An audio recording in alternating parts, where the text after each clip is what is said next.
देश में नए फॉर्मल रोजगार बीते 2 वित्तीय वर्ष से लगातार घट रहे हैं। ईपीएफओ का आंकड़ा इसको जांचने का, परखने का, मापने का सबसे अच्छा संकेतक है। वित्त वर्ष 2024-25 के दौरान देश में 1 करोड़ 29 लाख ही नए फॉर्मल जॉब तैयार हुए। वित्त वर्ष 23-24 में ये आंकड़ा 1 करोड़ 31 लाख का था और उससे पहले के वित्त वर्ष यानी 22-23 में 1 करोड़ 38 लाख नौकरियां तैयार हुई थीं। देश में जो रफ्तार जीडीपी ग्रोथ की है उस रफ्तार से फॉर्मल नौकरियां नहीं बढ़ रही हैं, ये चिंता की बात है। सर, क्या वजह है ये नौकरियां घटने की? देखिए शुभम, बार बार जब जीडीपी के आंकड़े आते हैं और हम उनको कुरेदने की कोशिश करते हैं तो उनमें ऐसे ही तथ्य निकलते हैं कि रिकॉर्ड जीडीपी की ग्रोथ भारत में पिछले 3 साल में जीडीपी की ग्रोथ अच्छी रही, खराब नहीं रही, दुनिया की सबसे तेज दौड़ने वाली अर्थव्यवस्था थी। पर एक आधिकारिक आंकड़ा जो सरकार का ईपीएफओ देता है वो लगातार क्रमशः हर साल फॉर्मल जॉब्स में कमी दिखा रहा है। पिछले साल 5.1% का डिक्लाइन था और इस साल करीब करीब 1.3% के आसपास का डिक्लाइन है। वैसे भी भारत में सीमित है फॉर्मल नौकरियां, औपचारिक नौकरियों की कमी है और उसके बाद अब हम तेज विकास दर के दौर में भी इसे लगातार घटता देख रहे हैं। कारण बहुआयामी है। कारण ये कि आईटी सेक्टर में जो बड़ी छटनी हुई, स्टार्टअप्स में जो बड़ी छटनी हुई, उसका सीधा असर हमें फॉर्मल जॉब्स के आंकड़े पर दिखता है। बहुत सारे लोग औपचारिक या फॉर्मल जॉब के मार्केट से बाहर हुए और इस वजह से ईपीएफओ के पास रजिस्ट्रेशन में लोगों की कमी आई। दूसरी चीज़ है कि नई नौकरियां बढ़ी नहीं। गिरावट के साथ जो सबसे बड़ी बात यह कि कंपनियां बंद होती हैं, छटनी होती हैं, नई नौकरियां आती, नई नौकरियों में कोई बढ़ोतरी नहीं हुई है। और यह ज़्यादा बड़ी चिंता की बात है कि भारत की जीडीपी ग्रोथ रेट औपचारिक नौकरियों में जहां अच्छी बेहतर तनख्वाह और सुरक्षा मिलती है उनमें कोई बढ़ोतरी नहीं कर रही। इस ट्रेंड से एक और चीज़ पकड़ में आती है कि पिछले 2-3 साल में भारत में तदर्थ नौकरियों की, एडहॉक नौकरियों की, कॉन्ट्रैक्ट जॉब्स की बड़ी बढ़ोतरी हुई। हम अपने पिछले कई संस्करणों में इस पर चर्चा भी कर चुके हैं और ये भी रुख बताता है कि कंपनियां अब स्थायी कर्मचारियों को रखने से बच रही हैं। यहाँ तक कि सरकारी विभाग भी अब अधिकांश भर्तियों में कॉन्ट्रैक्ट्स पर जा रहे हैं जहाँ पर उन्हें कोई श्रम हित लाभ या उनके वेलफेयर के बाकी चीज़ों के कमिटमेंट्स नहीं होते। तो अगर रोजगार बन रहे हैं जैसा कि सरकार दावा कर रही है तो वो फॉर्मल नहीं बन रहे हैं, फिर वो कॉन्ट्रेक्चुअल रोजगार बन रहे हैं जिनमें रोजगार की गुणवत्ता, वेतन की सुरक्षा और नौकरियों की सुरक्षा उस तरह से सुनिश्चित नहीं होती।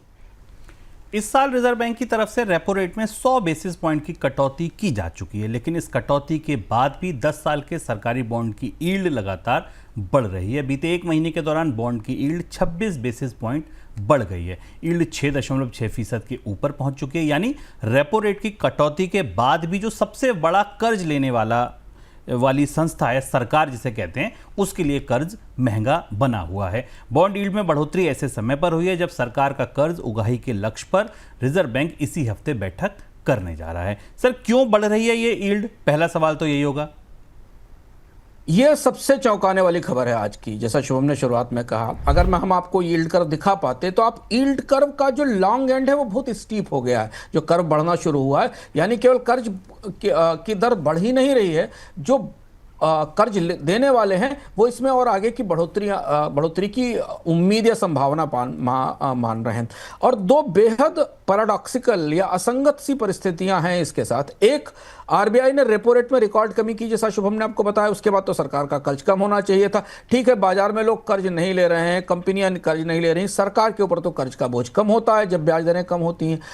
ये उसका बिल्कुल उल्टा है। दूसरी चीज़ है कि महंगाई कहीं नहीं है दूर दूर तक। आमतौर पर बॉन्ड यील्ड बढ़ने में महंगाई की एक भूमिका होती है। भारत की महंगाई, चाहे खुदरा महंगाई लें या थोक महंगाई लें, दोनों अपने हाल फिलहाल के वर्षों में सबसे निचले स्तर पर है और इसीलिए आरबीआई को ब्याज दर में कमी करनी पड़ी। इन दोनों परिस्थितियों के बाद भी सरकार की बोरोइंग कॉस्ट बढ़ रही और ये सेंट्रल गवर्नमेंट के बॉन्ड्स की यील्ड है जो 6.62% के आसपास है। आप कल्पना करें राज्य सरकारों की, जिनकी वित्तीय स्थिति खराब है, जिनकी बैलेंस शीट्स अच्छी नहीं, जिनके बजटों पर दबाव है, उनके लिए कर्ज की दर 8 से 9% और 10% के आसपास है। तो ये एक अप्रत्याशित ही परिस्थिति और आरबीआई के लिए बड़ी चुनौती। अब वजह क्या है? वजह यह कि और कुछ नहीं, सिर्फ जिस दिन से, और इसमें शुरुआत उस दिन से हुई है जिस दिन से यह घोषणा आई कि सरकार जीएसटी में कटौती करेगी।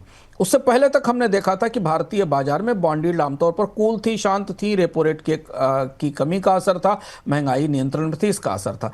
इसके बाद जितने भी सरकार को कर्ज देने वाले प्रमुख निवेशक हैं, और उसमें खासतौर पर सरकारी बैंक हैं, इंश्योरेंस कंपनीज हैं, वो ये मान रही हैं कि जीएसटी की कटौती के साथ केंद्र और राज्य सरकारों के बजटों का पूरा हिसाब बिगड़ जाएगा, राजकोषीय घाटा ऊपर जाएगा, सरकारों को और ज़्यादा कर्ज लेने की ज़रूरत पड़ेगी, और उस प्रत्याशा में, उस संभावना से बाजार में बॉन्ड यील्ड बढ़ रही है, और इसके अलावा कोई दूसरा बड़ा रीजन नहीं दिखाई दे रहा है। तो बाजार का सेंटीमेंट अगर आप देखें, बॉन्ड बाजार का सेंटीमेंट जीएसटी की कटौती के पक्ष में नहीं है।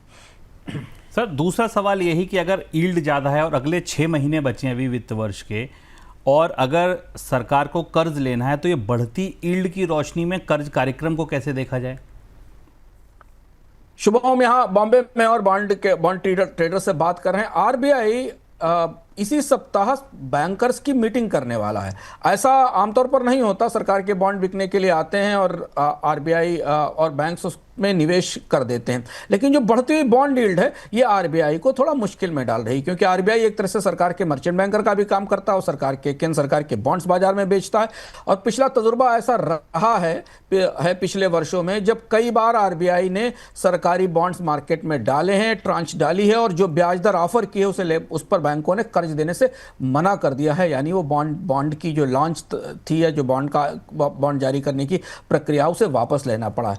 शायद रिजर्व बैंक ये महसूस कर रहा है कि बाजार की एक्सपेक्टेशंस बहुत ज्यादा हैं। बाजार इस स्थिति में, जबकि सरकार के राजकोषीय घाटे पर दबाव बनने वाला है, जीएसटी से जो राजस्व का नुकसान होगा, उसे देखते हुए बैंक्स सरकार के बॉन्ड पर ज्यादा ब्याज की उम्मीद करेंगे, मांग करेंगे, दबाव बनाएंगे, क्योंकि बॉन्ड यील्ड 6.6% से ऊपर निकल चुकी है। इस परिस्थिति में आरबीआई के लिए बड़ी दुविधा होगी। तो इसलिए बैंकर्स की मीटिंग होने वाली सप्ताह, उस बैठक से क्या निकल कर आएगा, बैंकों को कैसे कन्विंस करेगा आरबीआई कि अंततः तो उन्हीं को कर्ज देना है, वही बाजार सरकार के बॉन्ड में निवेश करते हैं। लेकिन हाँ, बढ़ती बॉन्ड यील्ड सरकार के अगली छमाही के कर्ज कार्यक्रम के लिए चुनौती बन रही है। दूसरी बड़ी बात यह कि अगली छमाही का कर्ज कार्यक्रम जो बजट से में प्रस्तावित था, जो बजट में मंजूर किया गया था, उससे थोड़ा ज्यादा हो सकता है। इस बात का भी संकेत हमें मिल रहा है, क्योंकि अगर अगले ही छमाही से जीडीपी जीएसटी में कटौती लागू की जानी है, जो कि अगर आप माने कि प्रधानमंत्री ने लाल किले से जिस बात का संकेत दिया था दिवाली से, तो फिर सरकार को कर्ज और ज़्यादा कर्ज की बारोइंग की ज़रूरत होगी आने वाले 3 महीनों में, या फिर साल के आखिरी 3 महीनों में। और इसके साथ राज्यों की बारोइंग्स भी बढ़ने की संभावना है, क्योंकि उनका भी रेवेन्यू, उनके भी राजस्व में कमी आएगी जीएसटी में कटौती के कारण। ये सारी वो परिस्थितियां हैं जिसने पूरी बॉन्ड मार्केट की परिस्थिति को थोड़ा ज़्यादा कॉम्प्लेक्स या पेचीदा बना दिया है।